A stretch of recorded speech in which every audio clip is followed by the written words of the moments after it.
सियावर रामचंद्र की जय, पवन सुत हनुमान की जय, उमापति महादेव की जय। जय सीताराम। अथ चतुष्षष्टितमः सर्गः। किष्किंधा कांड के 64वें सर्ग में समुद्र की विशालता देखकर विषाद में पड़े हुए वानरों को आश्वासन देकर के अंगद का उनसे पृथक पृथक समुद्र लंघन के लिए उनकी शक्ति को पूछने का वर्णन है। आख्याता गिरिराजेन समुत्प्लुत्य पलंगमः संगता प्रीति संयुक्ता विनेदुः सिंह विक्रमः सम्पातेर्वचनं श्रुत्वा हरियो रावणक्षयं हृष्टा सागरमः जगमुः सीता दर्शन कांक्षिणः अभिगम्य तु तं देशं ददृशुर्भीम विक्रमः कृष्णं लोकस्महता प्रतिबिम्बमवस्थितं दक्षिणसमुद्रस्य समासाद्योत्तरां दिशं सन्निवेशं ततः चक्रुर्हरिवीरः महाबलः प्रसुप्तिमेवचान्यत्र क्रीडन्तिमेवचान्यतः क्वचित् पर्वतमात्रैश्च जलराशिविरावृतं संकुलं दानवेन्द्रैश्च पातालतलवासिभिः रोमहर्षकरं दृष्ट्वा विषेदुः कपिकुञ्जराः आकाशमेव तुष्पारं सागरं प्रेक्ष्य वानराः विषेदुः सहिता सर्वे कथं कार्यमिति ब्रुवन्। गिरिराज संपाति के इस प्रकार कहने पर सिंह के समान पराक्रमी सभी वानर बड़े प्रसन्न हुए और परस्पर मिलकर के उछल उछल कर गरजने लगे। संपाति की बातों से रावण के निवास स्थान तथा उसके भावी विनाश की सूचना मिली थी। उन्हें सुनकर हर्ष से भरे हुए वे सभी वानर सीता जी के दर्शन की इच्छा मन में लिए समुद्र के तट पर आए। उन भयंकर पराक्रमी वानरों ने उस देश में पहुंचकर समुद्र को देखा तो जो इस विराट विश्व के संपूर्ण प्रतिबिंब की भांति स्थित था, तो दक्षिण समुद्र के उत्तर तट पर आकर उन महाबली वानर वीरों ने डेरा डाला। वो स्वयं समुद्र कहीं तो तरंगहीन एवं शांत होने के कारण सोया हुआ सा जान पड़ता था, अन्यत्र जहाँ थोड़ी थोड़ी लहरें उठ रही थीं वहाँ वह क्रीड़ा करता था प्रतीत होता था। और दूर से स्थलों में वह जहाँ उत्ताल तरंगें उठती थीं वहाँ पर्वत के बराबर जलराशियों से आवृत दिखाई देता था। वह सारा समुद्र पाताल निवासी दानव राजों से व्याप्त था। उस रोमांचकारी महासागर को देखकर वे समस्त श्रेष्ठ वानर बड़े विषाद में पड़ गए। आकाश के समान दुर्लंघ समुद्र पर दृष्टिपात करके वे सब वानर अब कैसे करना चाहिए ऐसा कहते हुए एक साथ बैठकर चिंता करने लगे। विखंडां वाहिनीं दृष्ट्वा सागरस्य निरीक्षणात् आश्वासयामास हरीन् भयार्तान् हरिसत्तमो न विखादे मनः कार्यं विखादो दोषवत्तरः विखादो हन्ति पुरुषं बालं क्रुद्धेवोर्गः यो विखादं प्रसहते विक्रमेशोपस्थिते तेजसा तस्य हीनस्य पुरुषार्थो न सिद्ध्यति। तस्यां रात्र्यां व्यतीतायां मंगधो वानरैः सह हरिवृद्धैः समागम्य पुनर्मन्त्रं मन्त्रयतो स वानराणां ध्वजनी परिवार्याङ्गदं बभौ वा शुभं परिवारे वो मरुतां वाहिनी स्थिता कोऽन्यस्तां वानरीं सेनां सक्तः स्तम्भयितुं भवेत् अन्यत्र वालितनयादन्यत्र च हनुमतः ततस्तान् हरिवृद्धांश्च तच्च सैन्यपरिन्दमः अनुमान्याङ्गदा श्रीमान् वाक्यमर्थवदब्रवीत्। उस महासागर का दर्शन करके सारी वानर सेना को विषाद में डूबी हुई देख करके कपिश्रेष्ठ अंगद उन भयातुर वानरों को आश्वासन देते हुए बोले, अरे वीरों, तुम्हें अपने मन के विषाद में नहीं डालना चाहिए, क्योंकि विषाद में बहुत बड़ा दोष होता है। जैसे क्रोध में भरा हुआ सांप अपने पास आए हुए बालक को काट खाता है, उसी प्रकार प्रसाद पुरुष का नाश कर डालता है। जो पराक्रम का अवसर जाने आने पर विषादग्रस्त हो जाता है उसके तेज का नाश होता है। उस तेजोहीन पुरुषार्थ का पुरुषार्थ नहीं सिद्ध होता है। उस रात्रि के बीत जाने पर बड़े बड़े वानरों के साथ मिलकर अंगद ने पुनः विचार आरंभ किया। उस समय अंगद को घेर कर बैठी हुई वानरों की वह सेना इंद्र को घेर कर स्थित हुई देवताओं की विशाल वाहिनी के समान शोभा पाती थी। बाली पुत्र अंगद तथा पवन कुमार हनुमान जी को छोड़ करके दूसरा कौन वीर उस वानर सेना को से स्थिर रख सकता था। शत्रुवीरों का दमन करने वाले श्रीमान अंगद ने उन बड़े बूढ़े वानरों का सम्मान करके उनसे यह धर्म अर्थयुक्त बात कही। कैदानीं महातेजा लङ्घयिष्यति सागरं कः करिष्यति सुग्रीवं शतशन्दमरिन्दमं को वीरो जनशतं लङ्घयेत पुलङ्गमायमांसीयूतपां सर्वान् मोचयेत को महाभयात् कत्प्रसादाद्धारान् च पुत्रान् च गृहाणि चायतो निवृत्ता पश्येम सिद्धार्था शुक्नो वयम् कत्प्रसादाद् रामं च लक्ष्मणं च महाबलम् अभिगच्छं संघृष्टा सुग्रीवं च वनौकुशम् यदि कश्चित् समर्थो वः सागरप्लवने हरिश्री च ददात्वेन शीघ्रं पुण्यामभय दक्षिणाम्। अरे सज्जनों, तुम लोगों में कौन ऐसा महातेजस्वी वीर है जो इस समय समुद्र को लांघ जाएगा और शत्रुघ्न सुग्रीव को सत्य प्रतिज्ञ बनाएगा? कौन वीर वानर 100 योजन समुद्र को लांघ सकेगा और कौन इस समस्त युद्धपतियों को महान भय से मुक्त कर देगा? किसके प्रसाद से हम लोग सफल मनोरथ एवं सुखी होकर यहाँ से लौटेंगे और घर द्वार तथा स्त्री पुत्रों का मोह देख सकेंगे? किसके प्रसाद से हम लोग हर्षोत्फुल्ल होकर श्री राम, महाबली, लक्ष्मण तथा वानर भी सुग्रीव के पास चल सकेंगे? यदि तुम लोगों में से कोई वानर भी समुद्र को लांघ जाने में समर्थ हो तो आज शीघ्र ही हमें यहाँ परम पवित्र भयदान दे।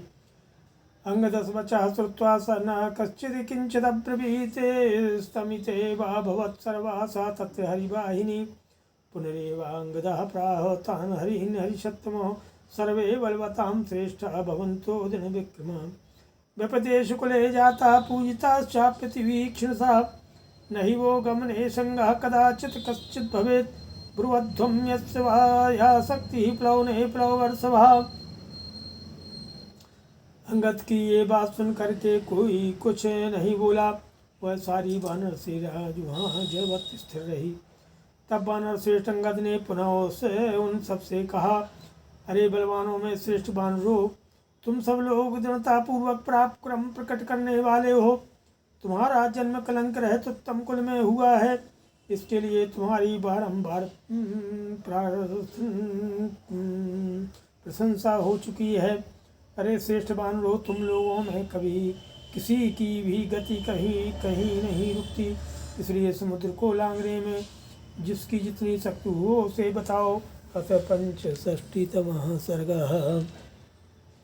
अथांगत वचः श्रुत्वा ते सर्वे वानरर्षभा स्वं त्वं गतौ समुत्साहमुचुस्तत्र यथा क्रमं गजो गवाक्षो गव्यः सर्वो गन्धमादनः महेन्द्रस्दिवदश्च सुखेनो जाम्बांस्तथा आबवाके गजस्तत्रोपलवेयं 10 योजनं गवाक्षो योजनान्याः गमिष्यामीति 20।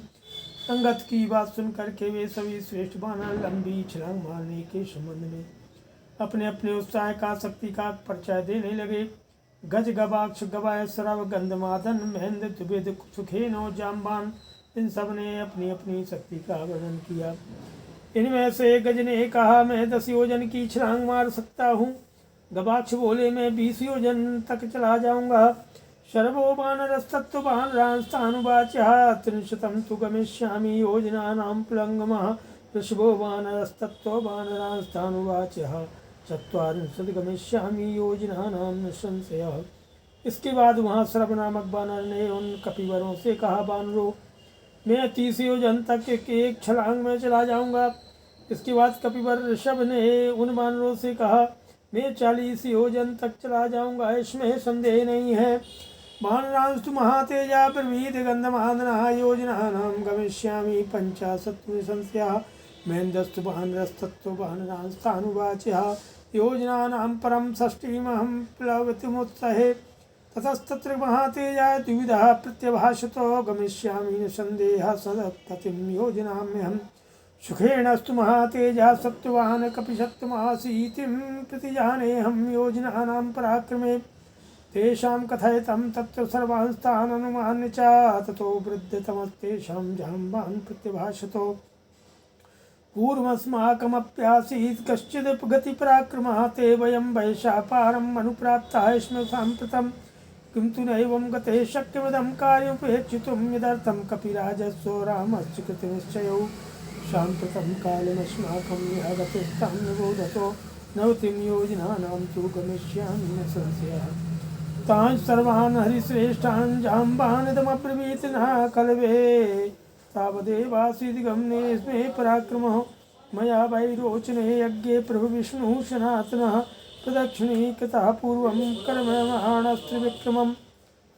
और इसके बाद महातेजस्वी गंधमादन ने उन वानरों से कहा, इसमें संदेह नहीं कि मैं 50 योजन तक एक छलांग में चला जाऊंगा। इसके बाद वहाँ वानर वीर में उन वानरों से बोले, मैं 60 योजन तक एक छलांग में कूद जाने का उत्साह रखता हूँ। इसके बाद महातेजस्वी द्विविद बोले, मैं 70 योजन तक चला जाऊंगा, इसमें संदेह नहीं है। इसके बाद धैर्यशाली कपश्रेष्ठ महातेजस्वी सुखेन बोले, मैं एक छलांग में 80 योजन तक जाने की प्रतिज्ञा करता हूँ। इस प्रकार कहने वाले सब वानरों का सम्मान करके ऋक्षराज जाम्बान तो सबसे बूढ़े थे, बोले, पहले युवावस्था में मेरे अंदर भी बहुत दूर तक छलांग मारने की शक्ति थी। यद्यपि अब मैं इस अवस्था को पार कर चुका हूँ, तो भी जिस कार्य के लिए वानर राज सुग्रीव तथा भगवान श्री राम दृढ़ निश्चय कर चुके हैं, उसकी मेरे द्वारा अपेक्षा नहीं की जा सकती। इस समय मेरी जो गति है उसे आप लोग सुने। मैं एक छलांग में 90 योजन तक चला जाऊंगा, इसमें संदेह नहीं है। ऐसा कह करके जाम्बान उस समस्त श्रेष्ठ वानरों से पुनः इस प्रकार बोले, पूर्व काल में मेरे अंदर इतनी ही दूर तक चलने की शक्ति नहीं थी। पहले राजा बलि के यज्ञ में सर्वव्यापी एवं सबके कारणभूत सनातन भगवान विष्णु जब 3 पग भूमि नापने के लिए अपने पैर बढ़ा रहे थे, उस समय मैंने उनके उस विराट स्वरूप की थोड़े ही समय में परिक्रमा कर ली थी। सयदानीमहं वृद्धा प्लवने मंद विक्रमा यौवने च ददासीन में बलवं प्रतिमं परम संप्रत्ये तावदेवाद्य शक्यं मे गमने श्रुतः नैतावता च संसिद्धि कार्यस्यास भविष्यति। अथोत्तरमुदारार्थमब्रवीदङ्गदस्तदा अनुमान्य तदा प्राज्ञो जाम्बन्तं महाकपि अहमेतद्गमिष्यामि योजनानां शतं महत् निवर्तने तु मे शक्तिः शान्वेति न निश्चितम्। तमुवाच हरिश्रेष्ठं जाम्बान् वाक्यकोविदः ज्ञायते गमने शक्तिस्तव हर्यरक्ष सत्तमो कामं शतसहस्रं वा नहि एकविधिरुच्यते योजनानां भवान् शक्तो गन्तुं प्रतिनिवर्तितुं नहि प्रेषयिता तात स्वामी प्रेष्यः कथञ्चनो भवतायं जना सर्वः प्रेष्यः प्लव सत्यमो। इस समय मैं तो बूढ़ा हो गया हूँ, अतः छलांग मारने की मेरी शक्ति बहुत कम हो गई है, किंतु युवावस्था में मेरे भीतर वह महान बल था जिसकी कहीं तुलना नहीं है। आजकल तो मुझ में स्वतः चलने की इतनी ही शक्ति है, परंतु इतनी ही गति से समुद्र लंघन रूप इस वर्तमान कार्य की सिद्धि नहीं हो सकती। इसके बाद बुद्धिमान महाकपि अंगद ने उस समय जाम्बान का विशेष आदर करके यह उदारपूर्वक बात कही कि मैं इस महासागर के 100 योजन की विशाल दूरी को लांघ जाऊंगा, किंतु उधर से लौटने में मेरी ऐसी ही शक्ति रहेगी या नहीं, यह निश्चित रूप से नहीं कहा जा सकता। तब बातचीत की कला में चतुर जाम्बवंत ने कपि श्रेष्ठ अंगद से कहा कि रीछों और वानरों में श्रेष्ठ युवराज, तुम्हारी गमन शक्ति से हम लोग भली भांति परिचित हैं। भले ही तुम 1 लाख योजन तक चले जाओ, फिर भी तुम सबके स्वामी हो, अतः तुम्हें भेजना हमारे लिए उचित नहीं है। तुम लाखों योजन जाने और वहाँ से लौटने में समर्थ हो, किंतु तात वानर शिरोमणि जो सबको भेजने वाला स्वामी है, वह किसी तरह आज्ञा पालक नहीं हो सकता। ये सब लोग तुम्हारे सेवक हैं, तुम इन्हीं में से किसी को भेजो। भवान कलत्रमस्माकं स्यामि भावे व्यवस्थितः स्वामी कलत्रं सैन्यस्य गतिरेखा परन्तपो अपवै तस्य कार्यस्य भवान् मूलमरिन्दमो तस्मात् कलत्रवत तातो प्रतिपाल्यः सदा भवान् मूलमर्थसंरक्षमेककार्यविधां नयः। मूले हि सति सिद्ध्यन्ति गुणाः सर्वे फलोदया तद्भवानस्य कार्यसाधनं शत्रुविक्रमो बुद्धिविक्रम सम्पन्नो हेतुरत्र परन्तपो गुरुश्च गुरुपुत्रश्च त्वमहीनः कपिशत्तमो भवन्तमाश्रित्य वयं समर्था यत्साधने। उक्तवाक्यं महाप्राप्तं जाम्बवन्तं महाकपिः पृथ्वीवाचोत्तरं वाक्यं बालिशूनुरथाङ्गदो यदि नाहं गमिष्यामि नान्यो वानरपुङ्गवो पुनः खल्विदम् अस्माभिः कार्यं प्रायोपवेशनम्। तुम कलत्र स्त्री की भांति लक्षणी हो, जैसे नारी पति के हृदय की स्वामिनी होती है, उसी प्रकार तो हमारे स्वामी के पद पर प्रतिष्ठित हो। हे परंतप स्वामी, सेना के लिए कलत्र स्त्री के समान संरक्षणी होता है, यही लोक की मान्यता है। शत्रुतमंता तुम ही इस कार्य के मूल हो, अतः सदा कलत्र की भांति तुम्हारा पालन करना उचित है। कार्य के मूल की रक्षा करनी चाहिए, यही कार्य के तत्व को जानने वाले विद्वानों की नीति है, क्योंकि मूल के रहने पर ही सभी गुण सफल सिद्ध होते हैं। अतः सत्य पराक्रमी शत्रुघ्न वीर, तुम ही इस कार्य के साधन तथा बुद्धि और पराक्रम से संपन्न हेतु हो। हे कपिश्रेष्ठ, तुम ही हमारे गुरु और गुरुपुत्र हो। तुम्हारा आश्रय लेकर ही हम सब लोग कार्य साधन में समर्थ हो सकते हैं। जब परम बुद्धिमान जाम्बान पूर्वोक्त बात कह चुके, तब महाकपि कपाली कुमार अंगद ने उन्हें इस प्रकार उत्तर दिया कि यदि मैं नहीं जाऊंगा और दूसरा कोई भी श्रेष्ठ बानर जाने को तैयार न होगा, तब फिर हम लोगों को निश्चित रूप से मरणांत उपवास ही करना चाहिए। नहीं कृत्वा हरिपते संदेशं तत्सधीमतः, तत्रापि गत्वा प्राणानां न पश्ये परिरक्षणम्। सहि प्रसादे चात्यर्थकोपे च हरिरीश्वरः, अतीत तस्य संदेशं विनाशो गमने भवेत्। ततथा यश कार्यस्व न भवत्यन्यथा गतिः, तद भवानेव दृष्टार्था संचिन्तयितुमर्हति। स्वज्ञतेन तदा वीरः प्रत्युक्ता प्लवगर्षभः, जाम्बानुत्तमं वाक्यं प्रोवाचेदं स्तोङ्गिदं। तस्य ते वीरकार्यस्व न किञ्चित् परिहास्यते, ये संचोदयाम्येनं यः कार्यं साधयिष्यति। ततः प्रतीतं प्लवतं पृष्ठ मेकान्तमाश्रित्य सुखोपविष्टं, संचोदयामाश हरिप्रवीरो हरिप्रवीरं हनुमन्तमेव। बुद्धिमान वानरराज सुग्रीव के आदेश का पालन किए बिना यदि हम लोग किष्किंधा को लौट चलें, तो वहाँ जाकर भी हमें अपने प्राणों की रक्षा का कोई उपाय नहीं दिखाई देता। वे हम पर कृपा करने और अत्यंत कुपित होकर हमें दंड देने में भी समर्थ हैं। उनकी आज्ञा का उल्लंघन करके आ जाने पर हमारा विनाश अवश्यंभावी है। अतः जिस उपाय से इस सीता दर्शन रूपी कार्य की सिद्धि में कोई रुकावट न पड़े, उसका आप ही विचार करें, क्योंकि आपको सब बातों का अनुभव है। उस समय अंगद के ऐसा कहने पर वीर वानर श्रोमणी जामवंत ने उनसे यह उत्तम बात कही, अरे वीर, तुम्हारे इस कार्य में कोई किंचित भी त्रुटि नहीं आने पाएगी। अब मैं ऐसे वीर को प्रेरित कर रहा हूँ जो इस कार्य को सिद्ध कर सकेगा। ऐसा कहकर के वानरों और भालुओं के वीर यूथपति जाम्बान ने वानर सेना के श्रेष्ठ वीर हनुमान जी को ही प्रेरित किया, जो एकांत में जाकर मौज से बैठे हुए थे।